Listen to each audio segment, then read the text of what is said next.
মাজার আমি অবস্থান করেছি। এটা প্রথম গেট, দেখেন তার নাম।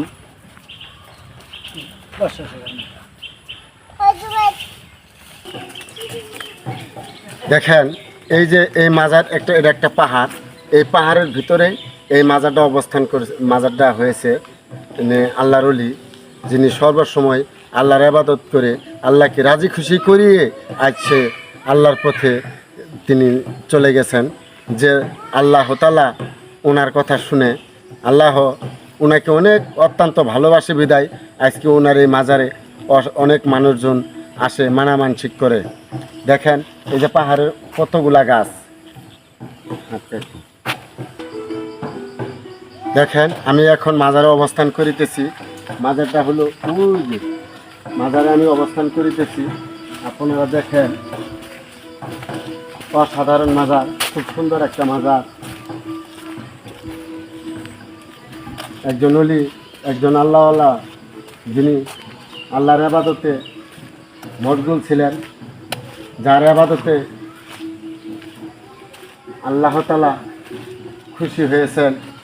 দেখেন যিনি যিনি আল্লাহর সবসময় ইবাদত করেছেন, যার ইবাদতে আল্লাহ খুশি হয়েছে, আল্লাহ ওনাকে ভালোবাসে, সেই হযরত শাহ সেকান্দর রহমাতুল্লাহ আলাইহির মাজার আপনারা দেখেন, অনেক সুন্দর।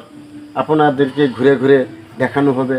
দেখেন মাজারটা অসাধারণ মাজার, খুব সুন্দর মাজার। পাহাড়ের ভিতরে দেখেন, পাহাড়ের ভিতরে অসাধারণ মাজারটা দেখতে খুব ভালো লাগে। অনেক মানুষ আসে এখানে, মানুষ এসে তাদের মানামানসিক করে। মানুষ অত্যন্ত এখানে অনেক মানুষ আর কি হয়, উরুস হয়, সামনে উরুস আছে, উরুসে মানুষ আসে অবস্থান করে। দেখেন আরেকটা গাছ, গাছের অবস্থা দেখেন আপনারা। আসেন আমি আপনাদেরকে গাছটা দেখাচ্ছি। এই যে দেখেন অসাধারণ একটা গাছ, গাছের কত রকমের পেট। গাছের দেখেন গাছের কত রকমের পেট। গাছটা দেখেন অসাধারণ দেখতে, কত সুন্দর দেখা যাচ্ছে। এইগুলো আসলে মনে করেন যে অলিয়া উলিয়ার দরবারে অনেক কিছু পাওয়া যায়। দেখেন গাছটা, এরকম গাছ আপনারা আর কোনো জায়গায় দেখছেন কি না দেখেন, অনেক সুন্দর।